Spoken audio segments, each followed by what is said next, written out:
Nunca imaginei que o meu fim viria entre aplausos que não eram para mim. Entre sorrisos que me excluíam. Numa sala iluminada por luzes quentes onde todos celebravam algo que para mim era uma tragédia silenciosa. Eu estava sentado nas sombras. Quase invisível. Na última fila de uma sala decorada com flores brancas e douradas. Enquanto no palco minha filha, a mesma que eu havia criado com cada fibra do meu ser, se ajoelhava diante de outra mulher e dizia as palavras que destroçaram o que restava da minha alma. Obrigado. Obrigado por tirar papai daquele casamento fracassado. Por cuidar de mim todos esses anos. Por ser a verdadeira mãe que eu precisava. A mulher que recebeu essas palavras. Amante do meu ex-marido. Sorriu orgulhosa enquanto acariciava os cabelos da minha filha como se aquele lugar sempre tivesse pertencido a ela. Carlos, o homem que me prometeu uma vida e me traiu, subiu ao palco para completar a cena. Os três se abraçaram sob o olhar satisfeito dos convidados. Uma família perfeita, exceto eu. Ninguém percebeu minha presença. Ninguém me procurou com os olhos. Era como se nunca tivesse existido. Eu me senti um intruso na vida que ajudei a construir. Essa foi a última cena da minha primeira vida. Não me lembro do momento exato em que meu corpo se rendeu ao câncer de fígado que me consumia. Mas me lembro da última imagem, o abraço do outro. O esquecimento deliberado. A traição sem arrependimento. Morri sozinho, doente e com o coração partido. Mas o destino, ou talvez o castigo, me deu uma segunda chance. Acordei em um quarto que conhecia bem. Na vila à beira-mar que certa vez dividi com Carlos. O sol entrava pela janela e, na minha frente, uma menina me observava com uma expressão que nunca consegui decifrar completamente. Anita. Minha filha. Ele tinha apenas 8 anos. Seus olhos brilhavam com aquela malícia infantil que sempre acreditei ser fruto de confusão. Se você se divorciar do papai, nunca mais vou te chamar de mãe. Ele me disse com uma voz estridente e determinada. Eu ficarei com ele e você se verá crescer sozinho. Foi exatamente no mesmo dia em que, na minha vida anterior, lutei pela custódia. Naquela época, ignorei essas palavras, acreditando que o amor materno poderia fazer qualquer coisa. Entreguei-me completamente a criá-la. Suportei seus silêncios, seu desprezo, suas palavras cruéis. Ele nunca mais me chamou de mãe. Eu me odiei, e eu ainda a amava. Mas agora, com todas aquelas lembranças na mente, com o conhecimento de cada ferida futura, de cada sacrifício inútil, tomei uma decisão diferente, que mudaria o curso de tudo. Parece-me bom, respondi, com uma voz calma, mas implacável. Não quero uma filha desagradável. Carlos, que estava ao lado dela, virou-se para mim como se tivesse levado um tapa. Seu rosto passou da surpresa à fúria em segundos. O que diabos você está dizendo na frente da garota? Mas eu não era mais a mesma mulher. Nem aquela que implorou, nem aquela que se humilhou. Olhei para Anita friamente. Se você não quer ficar comigo, tudo bem, eu também não a quero. Eu não a quero. Anita começou a chorar, como naquela vez. Só que na outra vida minhas lágrimas a acompanharam. Agora, nem um músculo do meu rosto se moveu. Carlos tentou acalmá-la. Usou as mesmas palavras que já sabia de cor. Sua mãe te ama. Ela cuidou de você. Carregou você no ventre durante 9 meses. Mas ela continuou gritando. Mamãe malvada. Eu odeio mamãe. Eu não quero mamãe. Carlos me acusou de ser cruel. Ele me perguntou se eu estava apta para ser mãe. Eu respondi com a verdade mais dolorosa. Foi ela quem me rejeitou primeiro. Estou apenas respeitando seu desejo. Anita gritou comigo que fui eu quem abandonou a família. Que ele não a amava. É por isso que meu pai procurou outra mulher. Isso não foi suficiente. Que eu nunca fui. Cada palavra era uma adaga. Uma repetição da vida anterior. Só agora ele sentiu cada facada com a insensibilidade de quem já morreu uma vez. Lembrei-me das noites sem dormir. Das refeições que nunca desfrutei. Das vezes em que fiquei sem dinheiro para mim. Mas comprei o melhor para ela. Lembrei-me de ter ficado emocionalmente ajoelhado durante anos. Para quê? Ouvir. Mesmo no meu leito de morte. Que não fui suficiente. Não. Não desta vez. Não vou lutar mais. Eu disse. Desta vez para mim mesmo. Abandonei voluntariamente a custódia. Mas não como um ato de derrota. Mas como a primeira decisão de uma mulher que renasceu. Voltei para o apartamento na cidade. Onde minha empresa, a mesma que Carlos me dividiu injustamente no passado, ainda respirava. Jurei que desta vez não abriria mão de outra parte. Que eu poderia deixar Anita ir. Mas não o dinheiro. O legado do meu pai. Isso seria meu. Minha mãe, sempre direta, me apoiou como nunca na outra vida. Uma filha ingrata não vale uma fortuna. Disse ele com voz firme. Se ele não quiser, adote outro. Há garotas que vão apreciar o que você faz. E eu me lembrei dela. Lúcia. A menina órfã que veio cuidar de mim quando eu estava acamado. Que ele lavou meu cabelo. Me alimentou. Me contou histórias e usou suas economias para meus tratamentos. Uma garota que não me devia nada e ainda assim me deu tudo. Fui procurá-la. Descobri que estava em uma competição de matemática. Eu vi sua foto. Seus olhos brilharam com uma intensidade que perfurou minha alma. Quero adotá-la, disse ao diretor. Eles me deram suas medidas. Comprei roupas, sapatos, livros para ele. Tudo simples, mas escolhido com amor. E então o destino, cruel como sempre, me colocou cara a cara com o passado. No shopping, vi Carlos, sua amante, Maria, e Anita. Carlos me cumprimentou com aquela falsa cordialidade. Anita, com desprezo aprendido. Maria, com o sorriso altivo de quem acredita ter vencido. Eles me perguntaram para quem eram as compras. Para minha filha, respondi. Estou adotando uma menina. O nome dela é Lúcia. O impacto foi imediato. Você está substituindo Anita por uma órfã? Carlos disparou com veneno. Não estou substituindo ninguém. Eu disse. Estou escolhendo uma família. Desta vez, eu decido. E essa decisão mudou tudo. Eu confrontei Carlos legalmente. Descobri que ele estava tentando vender ações de nossa empresa falsificando minha assinatura. Eu relatei isso. Sua queda foi retumbante. O amante perdeu luxos. Anita, seu status. Lúcia, por outro lado, ganhou um lar. A primeira vez que a vi pessoalmente. Ela apertou minha mão com firmeza e perguntou: por que você quer me adotar? Porque você vale a pena. Respondi. 2 anos depois. Lúcia é minha filha legal. Brilhante, forte, nobre. Anita vai e vem. Às vezes ele fica em casa. Fala pouco, mas escuta muito. Observar, perguntar. Um dia ele olhou para mim, com os olhos úmidos, e disse: você a ama mais do que a mim. Você escolheu ir embora. Respondi com ternura. Eu escolho seguir em frente. Maternidade não é apenas dar vida. É também escolher quem amar. E desta vez escolhi amar sem ser destruído. Porque desta vez, a última palavra foi minha. As coisas nunca mais foram as mesmas. Mas também não deveriam ser. Depois que Anita voltou para Carlos, a calma voltou por um breve período.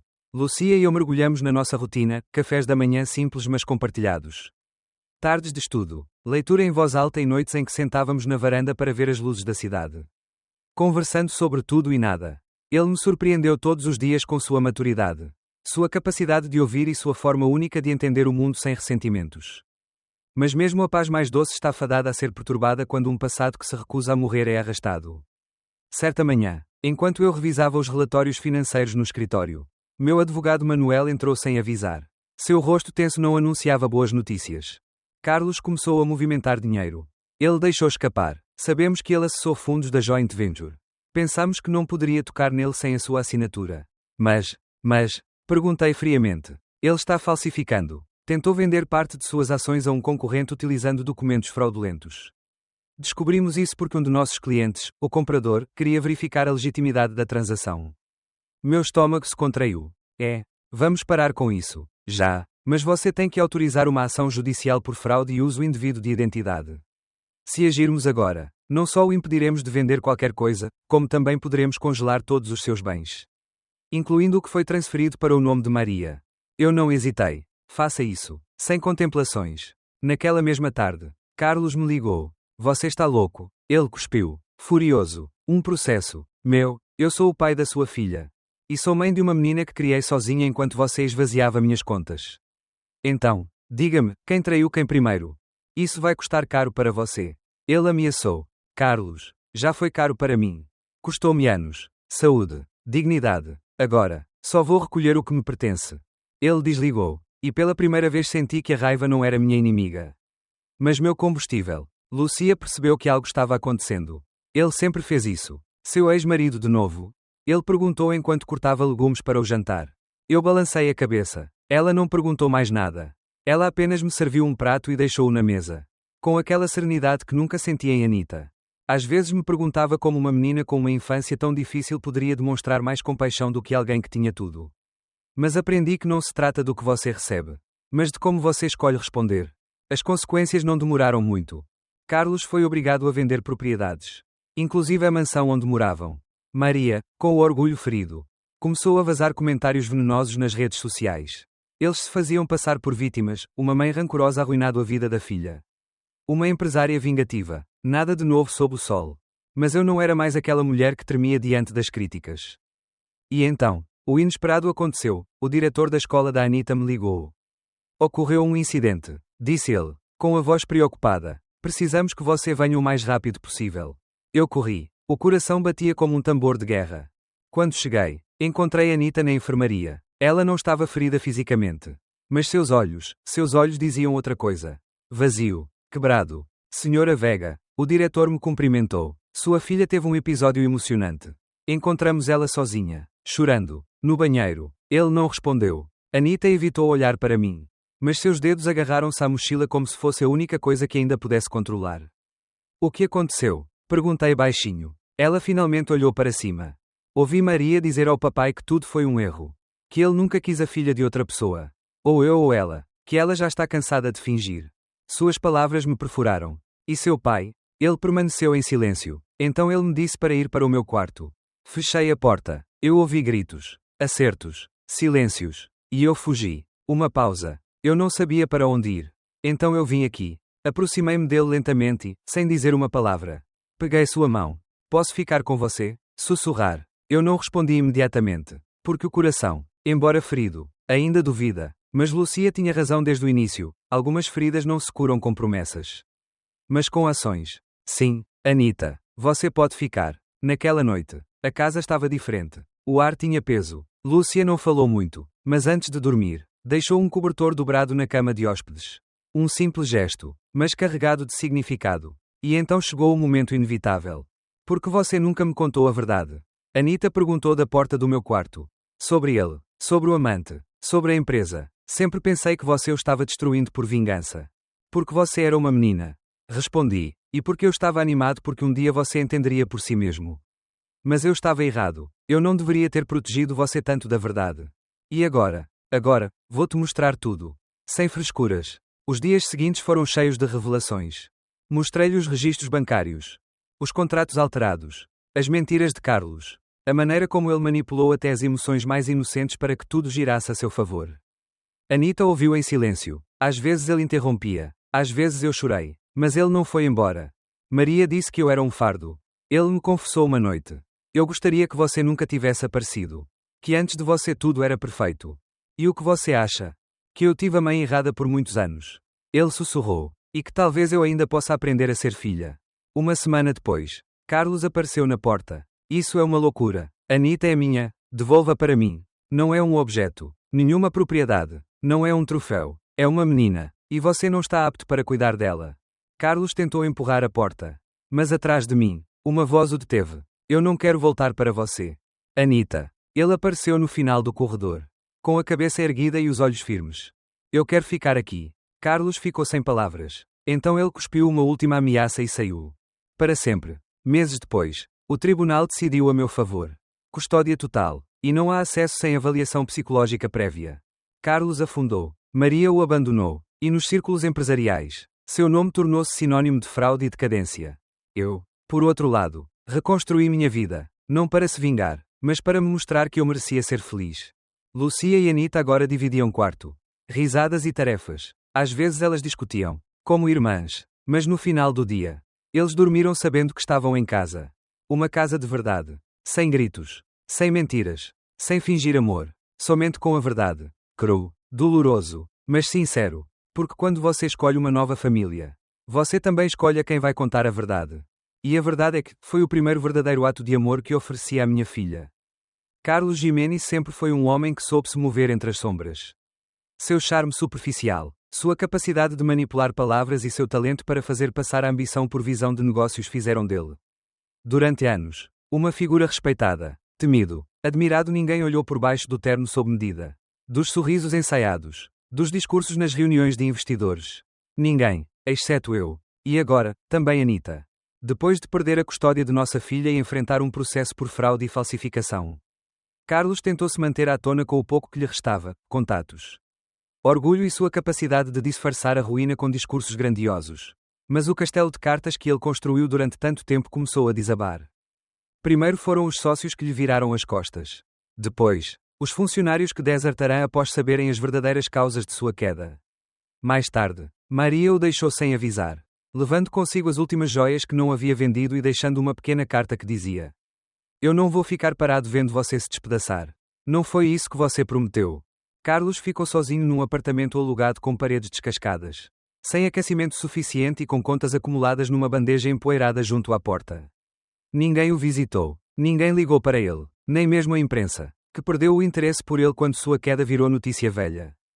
E então, Anita apareceu. Naquela manhã, ela me pediu para ir vê-lo. Sua voz era calma, sem ressentimento, mas com a maturidade de quem finalmente entendeu a verdade das coisas.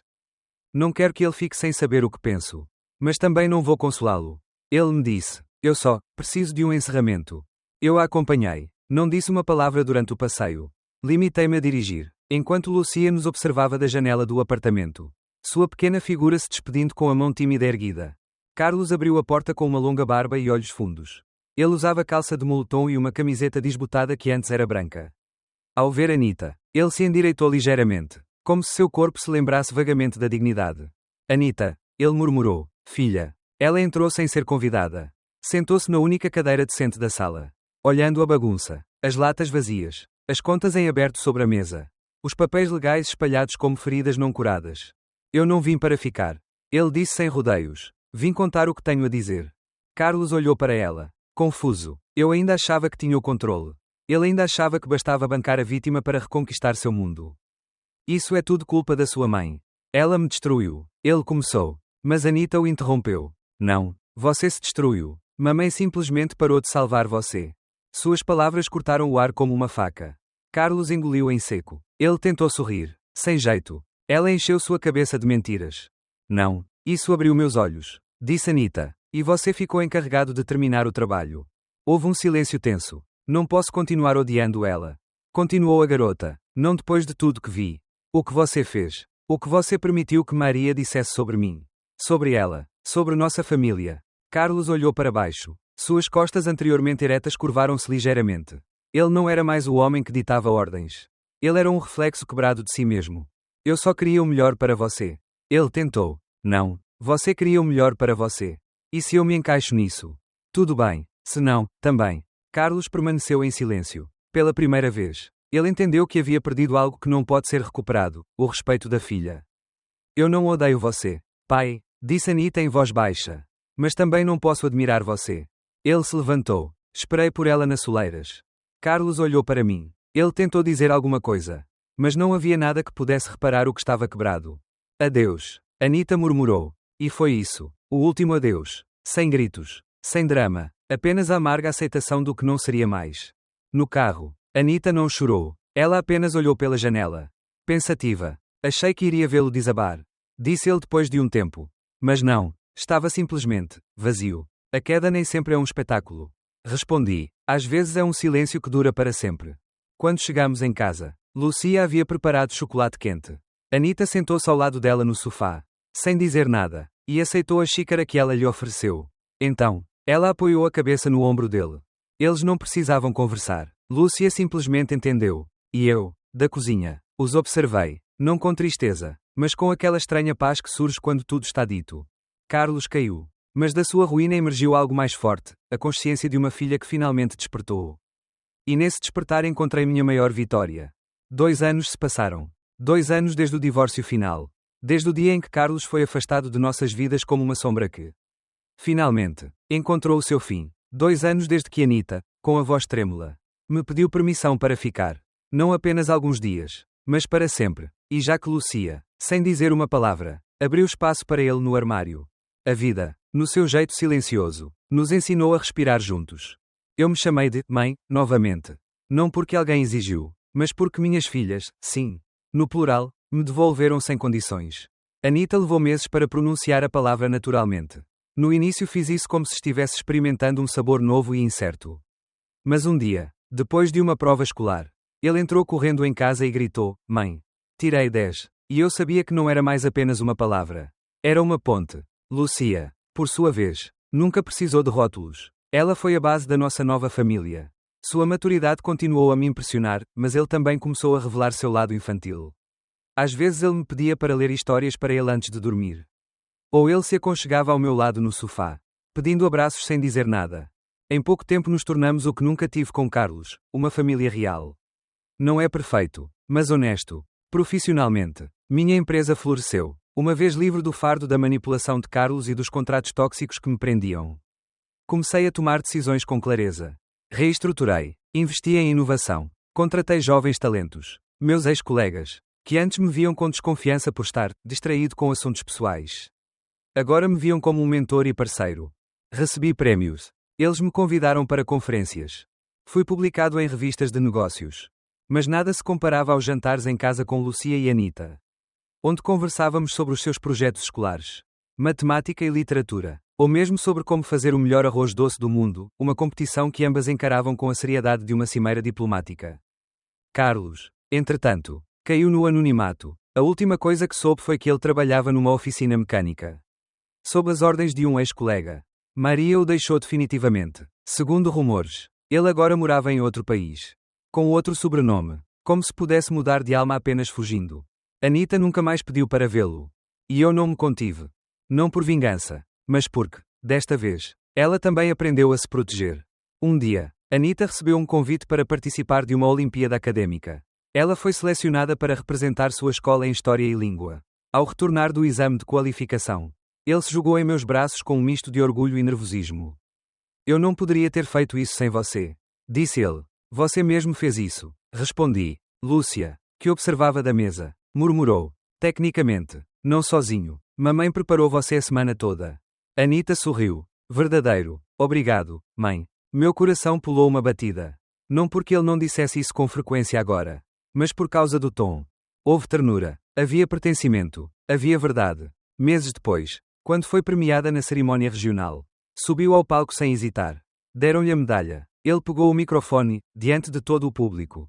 Pronunciou algumas palavras que ainda hoje, quando me lembro delas, me deixam com os olhos úmidos. Houve um tempo em que pensei que família era uma coisa imposta.